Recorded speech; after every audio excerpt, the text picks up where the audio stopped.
Hello children. In this video lecture, I will explain you Vistas chapter 1. Chapter 1 is third level written by Jack Finney. Let's know more about the author. Walter Braden Jack Finney was an American author. His best known works are science fiction and thrillers including The Body Snatchers and The Time and Again. Jack Finney first showed an interest in time travel in the short story collection The Third Level. Finney's greatest success came with his science fiction novel Time and Again. Let's know about the chapter. The narrator interweaves fantasy with reality in the most futuristic projection of time travel. Charlie, a young New York commuter, loses his way. He finds himself in what he thinks is the third level of the Grand Central Station in New York.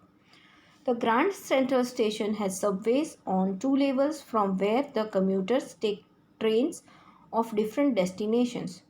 No third level were built. However, Charlie believes in the existence of a third level. Operating in a time frame of 1890s, the period of the 1890s represents a peaceful life not possible in the present era. From this level, Charlie wants to travel to Galesburg City, Illinois, state of United States with his wife Loisa.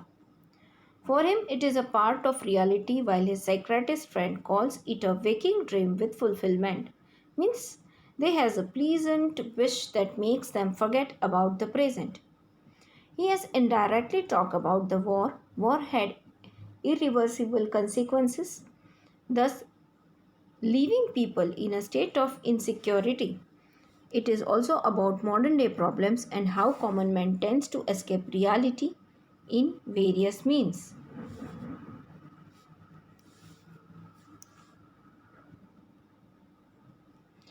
Let's know about the characters. Charlie, a 31-year-old young man, the protagonist of the story. Loisa, wife of Charlie.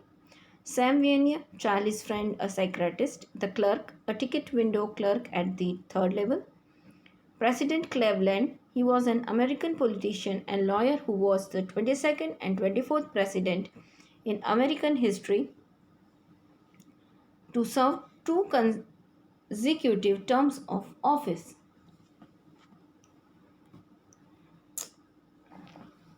Children, here a question before we start our explanation. Have you ever had any curious experience which others find hard to believe? If you have, then here is the story of the same person uh, who has a curious experience which we are not going to believe. Let's start explanation of the chapter. The presidents of the New York Central and the New York Haven and the Hartford Railroads will swear on a stack of timetables that there are only two, but I say there are three because I have been on the third level of the Grand Central Station. Yes, I have taken the obvious step. I talked to a psychiatrist friend of mine, among others. I told him about the third level at Grand Central Station, and he said it was a waking dream with fulfillment. He said I was unhappy, that made my wife kind of mad. But he explained that he meant the modern world is full of insecurity, fear, war, worry, and all the rest of it, and that I just want to escape. Well, who does not? Everybody I know wants to escape, but they don't wander down into any third level at Grand Central Station. The president of New York Central Station and of every other railway station would confirm that there were only two levels in the railway station. They would swearly the timetables of railway. Timetable is here considered to be an important document in railways. Everybody adheres to maintain it, hence it is considered holy by railway employees. Charlie, the main character of the story, he is the narrator of the story too.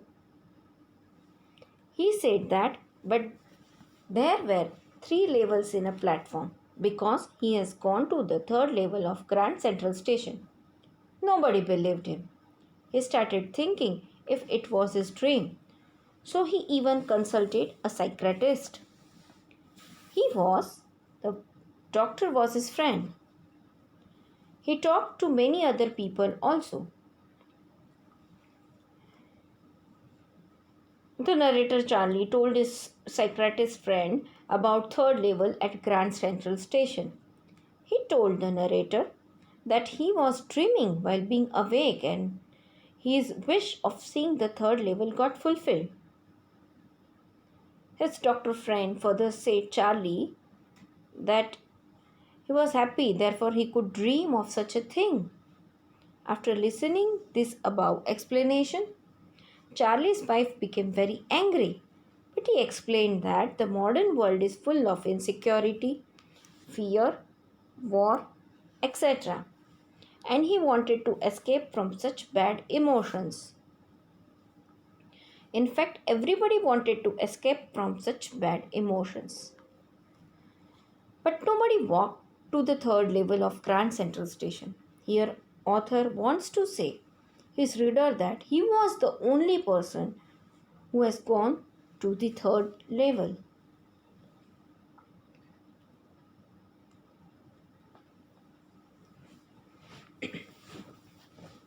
But that's the reason, he said, and my friends all agreed. Everything points to it, they claimed. My step collecting, for example, that's a temporary refuge from reality. Well, maybe, but my grandfather did not need any refuge from reality. Things were pretty nice and peaceful in his day. From all I hear, and he started my collection. It's a nice collection too, blocks of four of practically every US issue, first day covers, and so on. President Roosevelt collected stamps too, you know. But the author said that he wanted to escape from the modern world. Hence, he had the feeling that he had traveled to the third level. All narrator's friends even agreed with him. They said that even his hobby of collecting stamps represents his wish to be away from reality. Situation of world during those days was quite peaceful. He has heard that there was no need for him to run away from reality. The narrator's collection of postage stamps was started by his grandfather. Here, author wanted to say that the hobby of collection of stamps has no relation with running away from reality. It was good collection of stamps. It had almost every US issue, first day covers, etc. Even President Roosevelt also used to collect stamps. Anyway, here is what happened at Grand Central. One night last summer, I worked late at the office. I was in a hurry to get uptown to my apartment, so I decided to take the subway from Grand Central because it's faster than the bus. Now, author is describing events at the Grand Central Railway Station. One night of summer season, the author had worked till late hours in office. He wanted to quickly reach his house, so he decided to take a local train from Grand Central. So the author had decided to travel by train because train takes less time than the bus.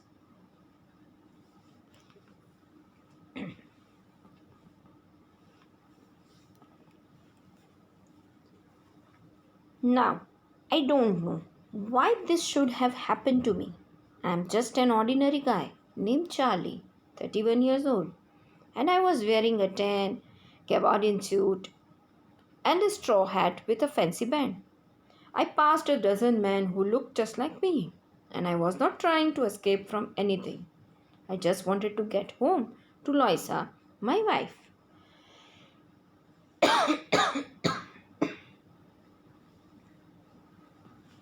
Now, here, author is introducing himself officially. The author Charlie did not know why that should have happened to him. Now, here the narrator introduced himself to the readers and he said his name is Charlie. He was an ordinary person of 31. That day he was wearing a dark color suit of gabardine. It is a smooth, durable cotton cloth, children. He was wearing a hat made of straw that had a fancy band on it. He crossed about a dozen men who were similar to him in dressing and all means. He was not trying to run away from anything. He wanted to reach home to meet his wife, Loisa. He is saying these things. Now further, I read. I turned into Grand Central Station from Vanderbilt Avenue and went down the steps to the first level, where you take trains like the 20th century. Then I walked down another flight to the second level, where the suburban trains leave from, ducked into an arched doorway heading for the subway and got lost. That's easy to do. I have been and out of Grand Central hundreds of times. But I'm always bumping into new doorways and stairs and corridors. Once I got into tunnel about a mile long and came out in the lobby of the Roosevelt Hotel. Another time I came up in an office building on 46th Street, 3 blocks away. From Vanderbilt Grand Central, he took a turn to enter Central Station. Vanderbilt Building, he took a turn to enter Grand Central Station.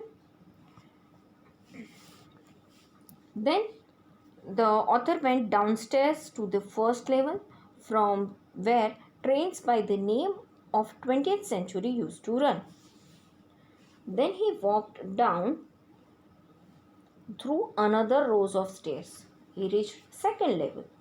From this level, local train used to run. He lowered his head to enter an arched door to go to local train platform, but he lost his way. At the Grand Central Station, anyone can easily forget the correct path. Anyone can easily forget the correct path. Hundreds of times he had gone to and came out of this railway station, but he always came across new doors, stairs, and corridors. Once he had entered a tunnel, it was about 1 mile long. Through that tunnel, he reached into the lobby of Roosevelt Hotel. Next time, when he walked through another tunnel, he reached in an office building located on 46th Street. Here, author is trying to say that corridors, doors, and tunnels at the station were so many to confuse anybody. Their exit points were not known to anyone. Sometimes I think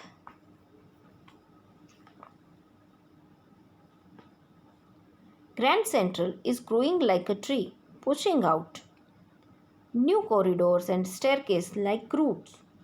There is probably a long tunnel that nobody knows about feeling its way under the city right now, on its way to Times Square and maybe another to Central Park. Sometimes the author thought that Grand Central was like a tree. Corridors, staircases, tunnels are its roots. And these roots were growing every day. Probably they were tunnels that nobody knows about. It was a feeling among general public that there was a tunnel that was underground and went up to Times Square, and another tunnel might be going towards Central Park.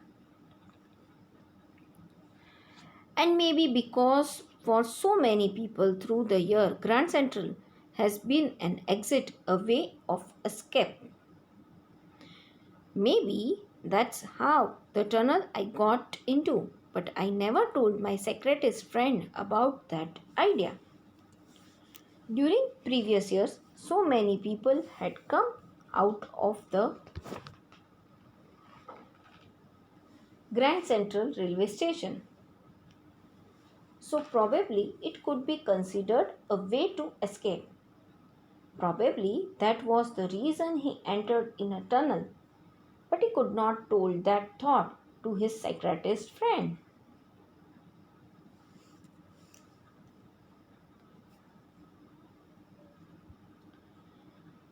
The corridor I was in began angling left and slanting downward, and I thought that was wrong.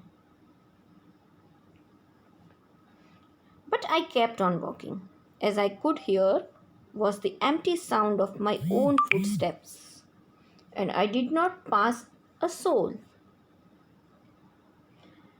The corridor where the author was walking into started turning to one side and sloping downwards. He thought that he was moving in a wrong corridor, but he continued to walk. He would only hear sounds of his own footsteps because the corridor was empty and he did not cross anybody in the corridor. Then I heard that sort of hollow roar ahead that means open space and people talking. The tunnel turned sharp left. I went down a short flight of stairs and came out of the third level at Grand Central Station. Then he heard a noise and discussion of people which indicated that corridor was about to end into an open space. The tunnel took a sharp turn to left. He walked down some stairs. He came out of the tunnel and reached third level of Grand Central Station. For just a moment, I thought I was back on the second level, but I saw the room was smaller. There were fewer ticket windows and train gates, and the information booth in the center was wood and old looking.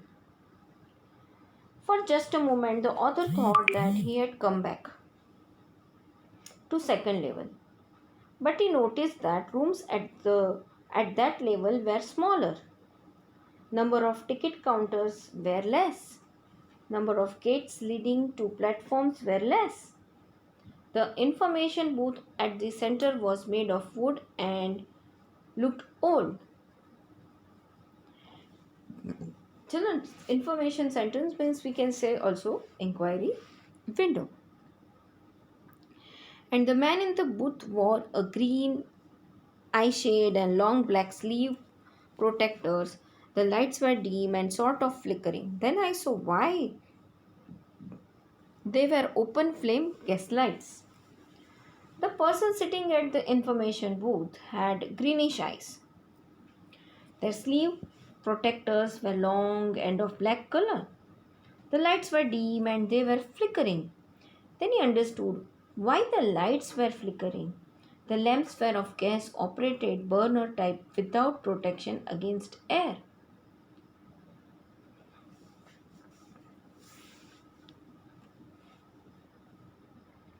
There were brass spitons on the floor, and across the station a glint of light caught my eye. A man was pulling a gold watch from his vest pocket. He snapped open the cover, glanced at his watch, and frowned. He wore a derby hat, a black four-button suit with tiny lapels, and he had a big black handlebar mustache. Then I looked around and saw that everyone in the station was dressed like 1890 something. I never saw so many beards, sideburns, and fancy mustache in my life. A woman walked in through the train gate. She wore a dress with leg of mutton sleeves and skirts to the top of her high button shoes. Back of her, out on the tracks, I caught a glimpse of a locomotive, a very small courier and eaves locomotive with a funnel shaped stack. And then I knew. The spitons placed on the floor were made of brass. A flash of light coming from outside other side of the platform struck his eyes. A man was taking out his gold watch from his pocket of his shirt. He opened the cover of the watch, looked at the watch to note time, and made an angry face. Children, such spitons and watches were common during olden times.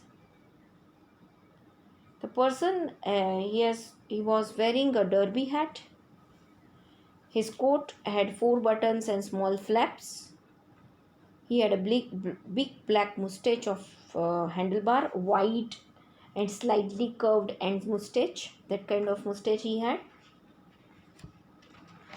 When he looked around the station, the author noticed that the dresses of everybody was of 1890s. He had never seen so many beards, sideburns on temples and different styles of mustaches in his life. There a woman was coming, and she was coming from one of the gates of the platform. She was wearing a special type of dress called leg of mutton. This kind in children in this kind of dress, full upper part is full loose and close fitting from the bottom. That kind of top she has on, and her skirts was up to her shoes. The shoes were extending ankles and had large buttons. Behind her, the author could see engine of the train on the railway track. It was a small engine manufactured by Courier and Eves. It is a name of a company. Its stack means the piece from where the smoke is coming out was funnel shaped. And then he understood that he had travelled back into the time. To make sure, I walked over to a newsboy and glanced at the stack of papers at his feet. It was The World, and The World has not been published for years. The lead story said something about President Cleveland. I have found that front page since in the public library files, and it was printed just June 11, 1894. To make sure about that he was travelled back into the time, the author went to a person who was selling newspaper. He looked at the newspaper stack at the floor. The person was standing, and name of the newspaper was The World. This news used to get published many years ago. The main article in the newspaper was about President Cleveland. From the front page of the newspaper, the author came to know about the date was June 11, 1894.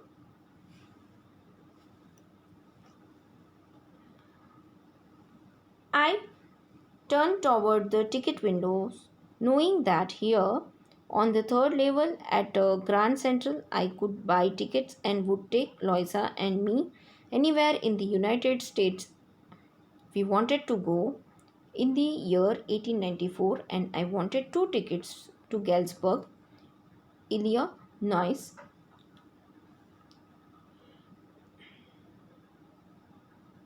Charlie went to the ticket windows. He knew that from third level he could buy tickets to anywhere in the United States. It was the year 1894. He wanted to purchase two tickets for himself and his wife Loisa to go to Galesburg town of Illinois state. Have you ever been there?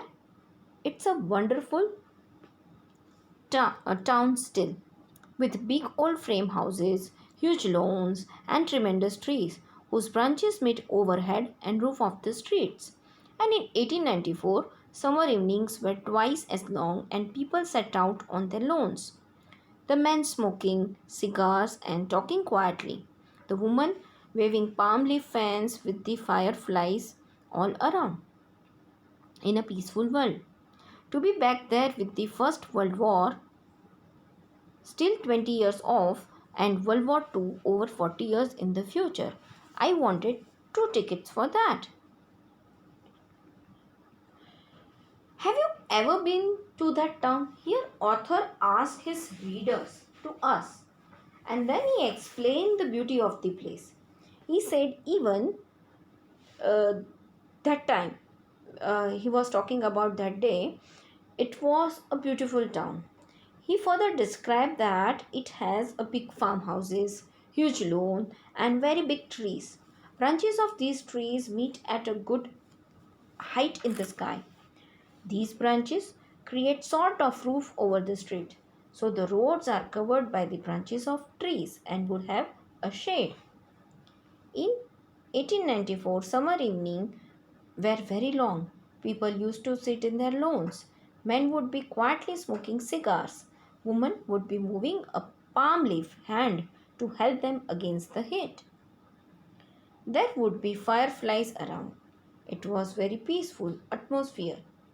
The First World War, 20 years from this date, and the Second World War was 40 years away. And I had asked for the two tickets for the Galesburg town of Illinois State. The clerk figured the fare. He glanced at my fancy headband, but he figured the fare and I had enough for two coach tickets one way. But when I counted out the money and looked up, the clerk was staring at me. He nodded at the bills. That ain't money, mister, he said. And if you are trying to skin me, you won't get very far. And he glanced at the cash drawer beside him. Of course, the money was old style bills, half again as big as the money we use nowadays and different looking.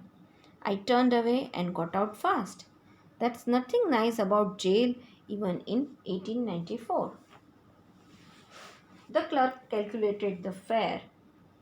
He looked at the author's fancy band on the hat because he had not seen such kind of hat during that time. He calculated the fare. He had enough money with him for two tickets in upper class for his one-way journey. He counted money and gave it to the clerk. The clerk stared looking at Charlie. The clerk looked at currency notes. He told that these notes were not acceptable and warned Charlie if he would try to cheat him, he would not get far away. Charlie would be put into jail.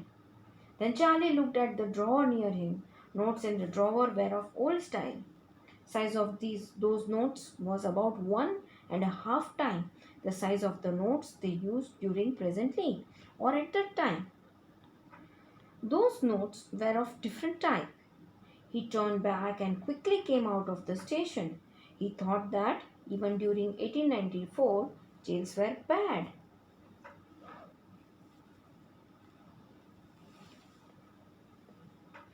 And that was that. I left the same way I came, I suppose. Next day during lunch hour, I drew $300 out of the bank, nearly all we had, and bought old style currency that really worried my secretary's friend. You can buy old money at almost any coin dealers, but you have to pay a premium. My $300 bought less than 200 in old style bills, but I did not care. Eggs were 13 cents a dozen in 1894. And that was the story at the station. He came back from the station probably through the same route. Next day during lunch hour, Charlie drew $300 out of the bank, nearly all they had, and bought old style currency. And that really worried his secretary's friend. One can buy old currency at any of the coin dealer. This information Charlie is giving to his readers.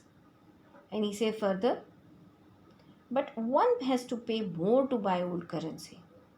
$300 of new currency was equal to 200 currency of old currency.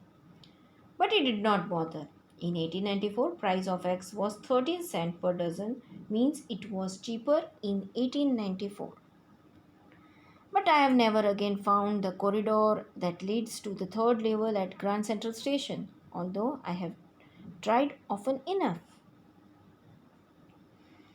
Now, Charlie says that after that, many times he tried to find out the corridor that leads the third level at Grand Central Station, but he could not locate that corridor.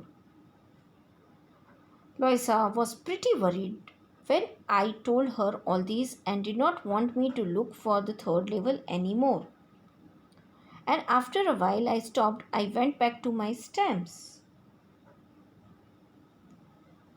Loisa was very much worried about Charlie when he narrated all the incident to her.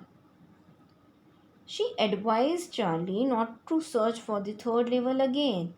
After some time, he stopped searching and he started giving attention to his hobby of stamp collection.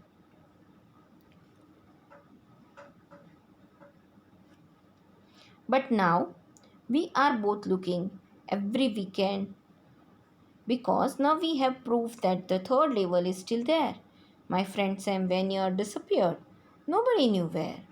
But I sort of suspected because Sam's a city boy and I used to tell him about Galesburg. I went to the school there and he always said he liked the sound of the place. And that's where he is all right in 1894. But after that, the author and his friend both started searching for the third level during weekend. They did because then they had the proof that third level existed. His friend Sam Vanier had disappeared. Nobody knew where he had gone, but he had a doubt. Sam was a person who had lived in a city and loved city life. Charlie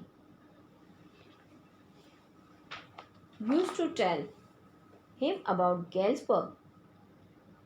Charlie did his schooling there. Sam told Charlie that he liked the place, and Charlie doubted that his friend had gone there in the time of 1894.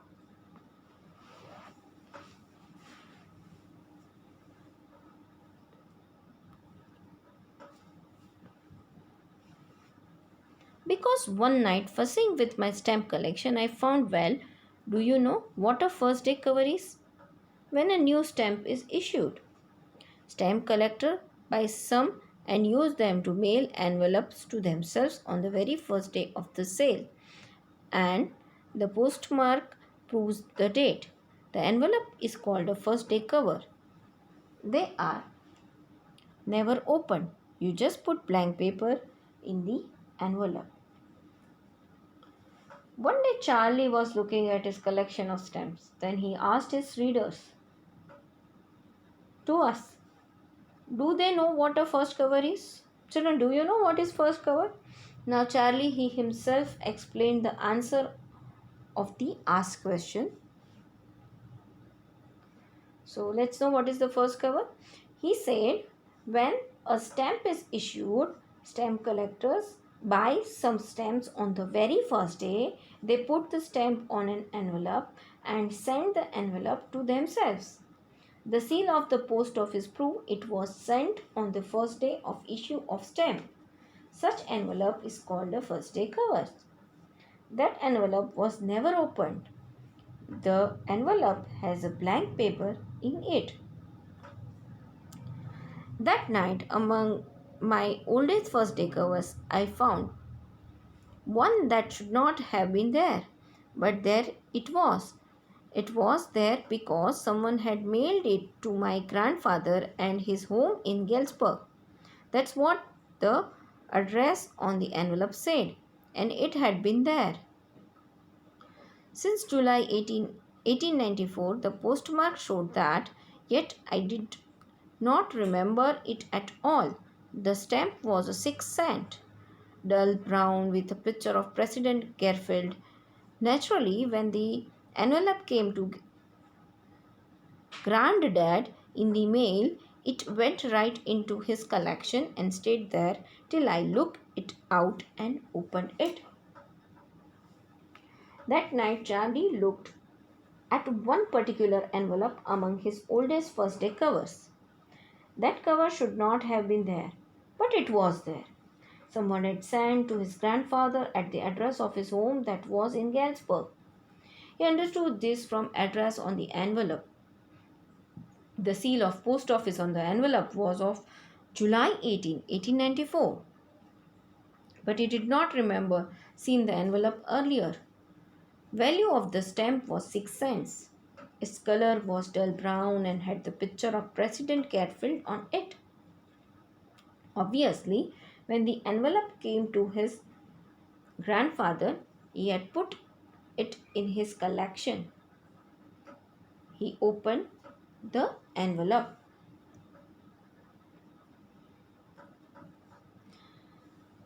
The paper inside was not blank. It read 941 Williard Street, Galesburg, Illinois, July 18, 1894. Charlie, I got to wishing that you were right. Then I got to believing you were right.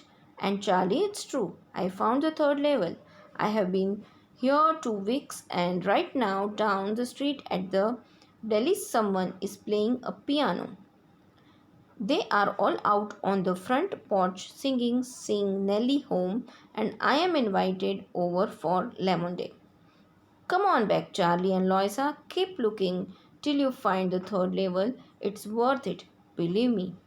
The note is signed Sam. The paper in the envelope was not blank. Following was written on the paper. It was addressed to the author. Sender's address is of Illinois and it was written on July 18, 1894. It has the following writing. Hope they were all right there, and he started believing he was correct. He found the third level. He was there since last 2 weeks in the street called Delhi's. There someone was playing a piano. Everybody was on the side of a road and singing a song, Sing Nellie Home. He had been invited for a lemon juice party. He invited and insisted Charlie and Lois are there for the party. He even suggested them keep searching for third level till they would not get success in it, and requested them to believe him that it was good to make the effort. The letter was signed by Sam, and he was friend of the author. At the stamp and coin store I go, and I found that Sam bought $800 worth of old style currency that ought to set him up in a nice little hay, feed and grain business. He always said that that's what he really wished he could do, and he certainly can't go back to his old business. Not in Galesburg, Illinois in 1894. His old business? Why? Sam was my secretarist. The author visited the stamp and coin store. He found out that Sam had purchased $800 of old currency. This news was sufficient to start business of hay feed, means food for animals, and grain business. He always wanted to do. His author's friend Sam, who was a secretarist, he always wanted to do that business. In 1894 at Galesburg, Illinois, there was no possibility of starting his previous business of being a secretarist. So, through Sam was my secretarist, though Sam was my secretarist friend, means here Charlie wished to say us that now my friend also believed in my thought and he behaved in the same way. Children, for your reference, I have given here textual exercises, question answer. with its answer. Do write in neat and legible handwriting in your notebook. It is compulsory that you have to copy this. Write it down, meanings to understand the chapter very easily in your notebook, and question answers.